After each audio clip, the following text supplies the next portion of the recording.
이번 시간부터는 머신러닝에 필요한 사이킬런 도구를 학습해 보도록 하겠습니다. 빅데이터 분석기사 실기시험을 준비하시는 분이라면 작업 제2 유형 문제를 풀기 위해서 필요한 도구인데요. 이 작업 제2 유형의 배점이 40점이기 때문에 아주 좋은 성능이 아니더라도 성공을 해서 제출 파일을 만들고 그 다음에 어느 정도의 좀 나쁘더라도 받아들일 만한 그런 성능이 나와야만 합니다. 그런데 성능을 높이기 위한 것들을 하시기보다는 일단은 성능이 좋지 않더라도 한번 성공해서 제출 파일을 만들 수 있기까지의 과정에 신경을 써주셨으면 좋겠습니다. 저희들이 100점으로 합격하면 정말 기분이 좋겠지만 합격 기준은 60점이거든요. 그런데 100점을 받으려고 노력하다가 오히려 제출 파일을 잘 못 만들어내면 난감하잖아요. 그래서 가장 기본적으로 성능이 좋지 않더라도 가장 베이직한 제출 파일을 하나 만들어 놓고요. 그 다음에 남은 시간 동안에 여러분께서 좀 더 성능을 높이려는 도전을 하시는 것이 좀 더 좋은 전략이라고 보실 수 있습니다. 자, 보면 제가 권장하는 머신러닝 문제 풀이 순서입니다. 처음에 데이터를 가져오고요. 그 다음에 데이터에 대해서 탐색을 합니다. 데이터가 어떻게 구성되어 있는지, 행은 몇 개고 열은 몇 개인지, 그리고 각각의 열을 피처라고 불러주면 되는데 이런 피처들은 어떤 값들을 갖고 있는지를 보는 거죠. 그리고 데이터 타입을 확인해서 만약에 그 데이터 타입이 숫자 타입이 아니거나 아니면 문제지에서 제시한 타입이 아니라면 그런 것들을 해결해 줘야만 올바른 머신러닝 학습을 할 수 있게 됩니다. 그래서 데이터 타입을 확인하고 혹시 결측치가 있는지 또 확인을 해야 되는데 결측치가 있는 경우에도 머신러닝 학습을 할 수 없기 때문에 결측치가 있는 경우는 반드시 해결을 해 주셔야 되는데요. 결측치를 제거하는 방법보다는 결측치에 대해서 여러분께서 다른 값으로 대체하는 방법 있죠? 그 방법을 권해드리고 싶고요. 다음에 수치 자료만 저희들이 학습에 쓸 수가 있는데 이제 문자열로 된 범주형 자료라던가 날짜 시간형 자료라던가 이런 것들이 있을 경우에는 그것을 적절한 형태로 인코딩해서 숫자로 바꿔주는 작업도 하셔야 합니다. 그리고 나서 완전하게 숫자로만 이루어져 있고 숫자는 정수도 괜찮고 실수도 괜찮습니다. 그리고 결측치가 없는 그런 데이터가 준비된 상태에서 학습 모델을 선택해서 생성하고 학습을 시키시고 그 다음에 성능 평가를 해봅니다. 그리고 나서 제출할 파일을 작성하게 되는 것이죠. 그래서 일단은 여기까지가 이제 성공적이다 라고 한다면 일단 그 코드는 잘 다른 곳에다 저장을 해 두시는 거예요. 그리고 나서 이제 그 코드를 가지고 성능을 더 높이기 위해서 이 피처 엔지니어링 부분을 추가합니다. 이 피처 엔지니어링 부분은 이 학습 모델을 생성하기 전에 해 주셔야 되는 부분이죠. 데이터 전처리 부분에서 같이 해 주셔야 되는 거예요. 자, 그래서 이 피처 엔지니어링 부분을 더 넣고 그 다음에 학습 모델도 또 다른 것을 선택해 보거나 이런 식으로 해서 좀 더 성능을 높여보는 거죠. 그리고 나서 제출 파일을 다시 작성할 수 있다면 좀 더 높은 성능을 갖는 것으로 제출 파일을 작성하고 최종 제출을 하시면 되겠습니다. 자, 그러면 이 데이터를 가져와서 그 다음에 데이터 탐색을 한 후에 이제 여기 데이터 타입 확인부터 결측치라던가 엔코딩이라던가 피처 엔지니어링 이런 것들을 쭉 실행하는 과정에서 여러분들이 반드시 아셔야 되는 그런 것들을 먼저 정리해 보도록 하겠습니다. 가장 먼저 여러분들이 하셔야 되는 작업은 데이터 파일을 데이터 프레임으로 읽어오는 작업이죠. 그래서 판다스 사용 방법을 다 익히셨을 거예요. 자, 그래서 파일에서 데이터 프레임으로 데이터를 읽어온 뒤에 첫 번째로 문제지와 실제 데이터 타입의 차이를 확인해야만 합니다. 그래서 문제지 요구사항에 제시된 컬럼의 데이터 타입이 파일에서 읽어온 데이터와 동일한지 확인해서 문제지에 제시된 것에 맞도록 변환해 주셔야 합니다. 저희들 일반적으로 숫자나 뭐 문자열이나 이런 것들을 잘 읽어오기는 하는데요. 이 문제에서 우리들이 데이터 전처리에 능력이 있는지 확인해 보려고 숫자인데도 문자열과 섞어가지고 문자열로 읽히는 그런 데이터들을 만들어 놓기도 합니다. 자, 숫자가 아닌 문자가 포함되어 있는 경우는 오브젝트로 읽혀오게 되죠. 그래서 이때는 해당 문자를 찾아 없애서 그 다음에 숫자로 변경을 해 주셔야 되는데요. 데이터가 몇십 건이 아니라 몇천 건이 되기 때문에 이제 눈으로 확인하기는 힘듭니다. 그래서 이때는 일단 as 타입을 사용해서 숫자로 변경해 보고 무엇 때문에 변경할 때 오류가 발생하는지 그 오류 메시지를 잘 확인합니다. 그리고 나서 오류 메시지에 따라서 불필요한 문자를 확인하고 제거를 하시는데 이때는 replace 같은 것들을 사용해 주시면 되죠. 자, 그리고 as 타입을 사용해서 숫자 데이터로 변경하는 작업을 이제 마지막으로 해주시면 숫자 타입으로 변경이 되겠습니다. 그리고 날짜와 시간 데이터의 경우는 판다스의 to_dateTime을 사용하면 이제 모든 것에 대해서 다 바꿀 수가 있어요. 특히 일반적인 형식이 아닌 경우에도 저희가 포맷을 주어서 이렇게 변경할 수가 있습니다. 자, 그런데 일반적인 날짜, 시간, 형식 같은 경우는 그냥 as 타입으로도 변경이 가능하죠. 그래서 이런 부분에 대해서 변경하는 방법이나 이런 것들은 판다스에서 모두 익히시고 왔어야 합니다.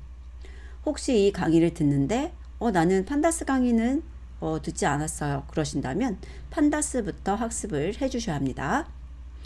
자, 그러면 실제 예를 만들어서 간단하게 연습해 보는 시간을 갖도록 하겠습니다. 보면 제가 데이터를 포인트, 데이트, 젠더라고 해가지고 이런 식으로 숫자인데 별표 표시가 붙어 있는 거, 그리고 날짜 타입과 카테고리카를 준비했습니다. 자, 그리고 이것을 파일에서 읽어온 데이터라고 생각을 하고요. 데이터 타입을 확인하려면 df의 info를 보시면 되죠. 그리고 이제 문제지에서 만약에 여기 있는 포인트라는 컬럼이 숫자, 뭐 int 64 같은 것이었고 date라는 것이 시간 날짜 타입이었다 라고 한다면 바꿔주셔야 되겠죠. 자, 그럼 바꿔볼게요. 지금은 데이터가 짧아서 다 눈에 보이지만 눈에 보이지 않는다 그런다면 df에 포인트라고 하는 컬럼에 대해서 가져와서 as type 그리고 숫자형일 때 뭐 데이터 범위를 고려하셔서 변환하셔야 되겠지만 저는 int 64를 써볼게요. 자, 그리고 나서 실행을 하게 되면 이렇게 에러가 발생하는데요. 그 에러가 발생하는 이유를 알려주죠.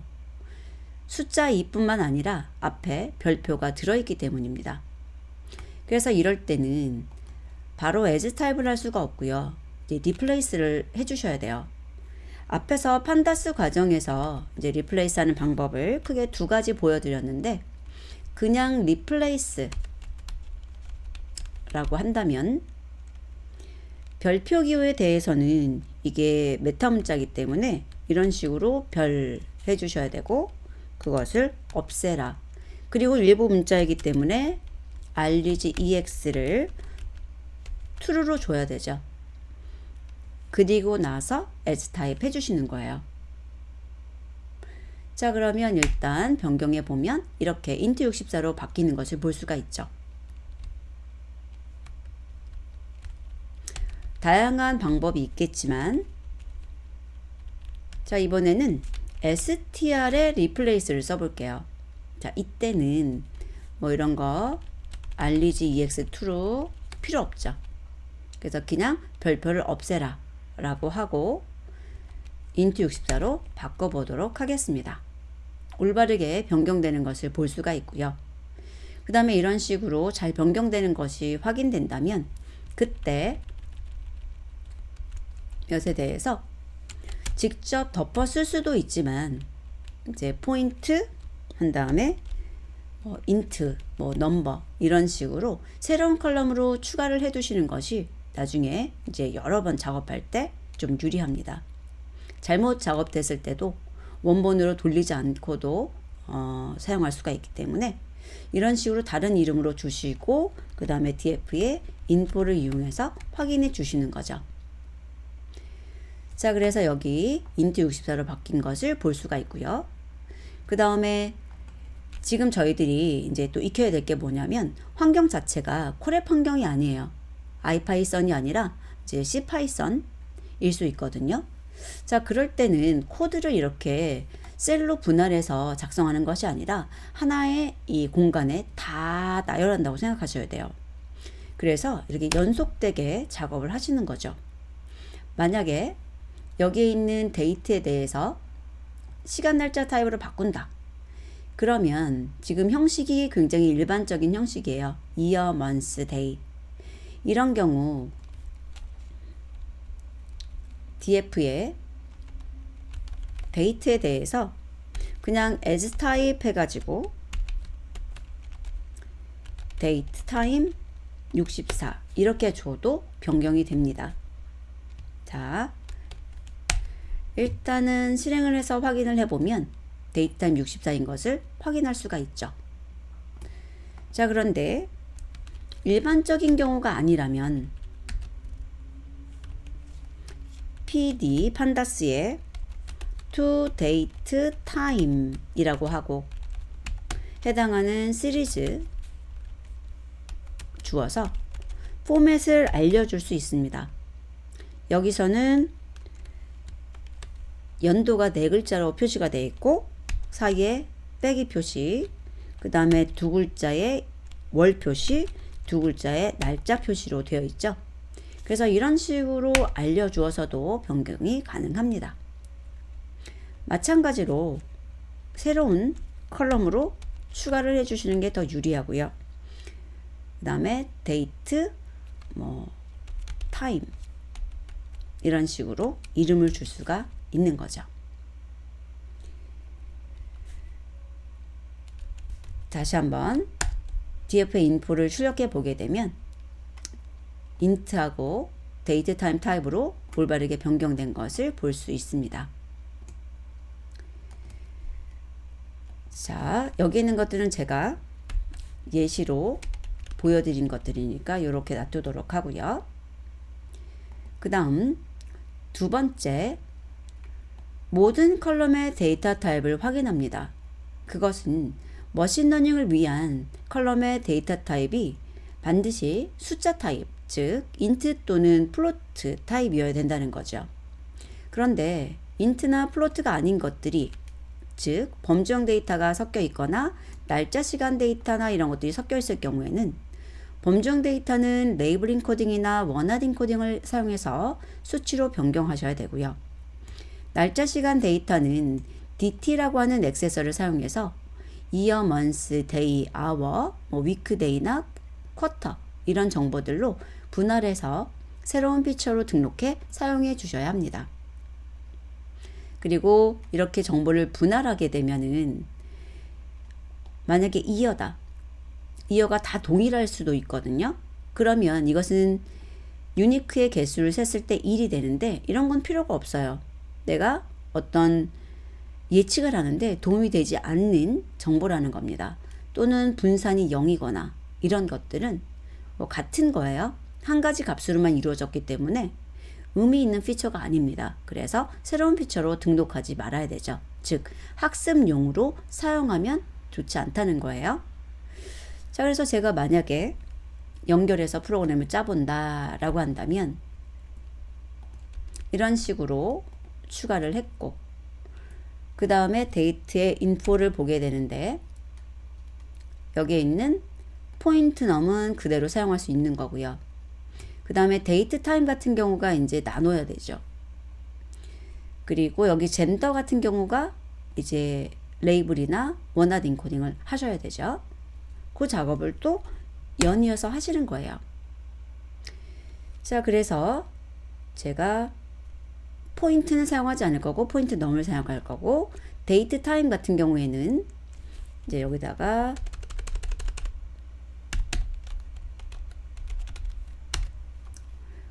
보게 되면 여기는 데이터가 많지 않아서 사실은 알 수 있어요. 여기는 year하고 month는 다 똑같은 값이라서 의미가 없고 day만 의미가 있다는 것을 볼 수가 있죠. 자, 그런 경우 어떻게 하시면 좋으냐면 dt 찍고 그 다음에 day라고 해보시게 되면 이런 식으로 변경이 되고요. int 64 나오죠. 물론 그냥 이렇게 객체를 출력하는 것도 사실은 CPython에서는 안 돼요. 그래서 이렇게 프린트를 쓰셔야 되거든요. 아이고. 이런 식으로요. 그리고 이 위에 있는 것들도 이제 여러분들이 객체 출력이 바로 안 되고 프린트 출력해야 된다는 것 잊지 마세요. 자, 그러면 여기서부터는 이제 제가 프린트를 넣어 볼 텐데 이렇게 출력이 되었고 그 다음에 여기 있는 이게 하나의 시리즈죠. 이 시리즈에다가 바로 바 같은 걸 해보는 거예요. 그래서 0이 아니죠. 그러면 아 내가 사용할 수 있겠다. 아니면은 n 유니크한 것에 개수를 세는 건데 5가지 종류가 있다는 거죠. 그러면은 우선은 이건 사용할 수 있는 겁니다. 자, 그런데 만약에 제가 여기다가 year를 줬어요. 그러면 year 같은 경우에는 이런 식으로 1, 한 가지 종류라고 보여지죠. 그리고 분산을 구하게 되면은 0이 보여지잖아요. 이런 것들은 내가 머신러닝의 피처로서 사용할 의미가 없는 거예요. 동일한 정보만 갖고 있기 때문에 y 값을 예측하는 데 사용하기에 부적합하다는 거죠. 그러면 이런 것들은 새롭게 등록하지 않고 이렇게 day 같은 것만 새로운 컬럼으로 이렇게 넣어주는 거죠. 그리고 나서 df에 info를 다시 한번 보게 되면은 day라고 하는 것이 새로운 정보로 등록된 것을 볼 수 있습니다. 그리고 젠더도 활용해야 되는 정보죠. 젠더에 대해서 추가해 보도록 하겠습니다. 자, 먼저 이 젠더라고 하는 것에 대해서 어떤 값을 가지고 있는지 좀 살펴봐야 되겠죠. 그래서 unique 같은 것을 이용을 해서 이렇게 f하고 m 값을 가지고 있구나 라고 보는 겁니다. 자, 그리고 나서 이 두 개를 갖다가 이제 어떻게 하면 좋을까 생각하는데 레이블 인코딩 할 수도 있고 원하드 인코딩을 할 수도 있는데요. 0하고 1로 바꾸면 되니까 레이블 엔코딩을 해보도록 하겠습니다. 레이블 엔코딩 방법도 굉장히 다양한 것이 있는데 자, 저는 replace 사용해 보도록 할까요? replace라는 것을 할 텐데 딕셔너리 줘보죠. f에 대해서는 0으로 그 다음에 m에 대해서는 1로 바꾸겠다. 이런 식으로 바꾸게 되면 얘를 출력했을 때 이런 식으로 0과 1로 바뀌는 것을 볼 수가 있고요. 그 다음에 이렇게 바뀐 것에 대해서도 이제 새롭게 df 젠더 레이블 엔코딩 이런 식으로 새로운 컬럼으로 하나 추가하도록 하겠습니다. 그리고 info를 괄호가 지워졌네요. info를 살펴보게 되면 저희들이 원하는 젠더의 레이블 엔코딩 된 거 있고 여기 day 있고 그 다음에 여기 포인트 넘 해가지고 이 세 개가 새로운 우리가 쓸 데이터가 되는 거죠. 자, 그러면은 우리들이 이 위에서 df2라고 해가지고 df가 가지고 있는 여러 개의 컬럼 중에서 내가 사용할 것은 포인트 넘이고 그 다음에 데이 정보 그 다음에 젠더의 LE 정보라는 것을 볼 수가 있습니다. 그러면 그 df2에 대해서 info를 살펴보게 되면 이렇게 3개의 int 64가 나오는 거죠. 자, 이렇게 해서 사항을 알아봤는데요. 너무 내용이 길어지니까 영상을 끊고 다음 영상에서 연이어서 또 이야기를 드리도록 하겠습니다. 고생하셨습니다.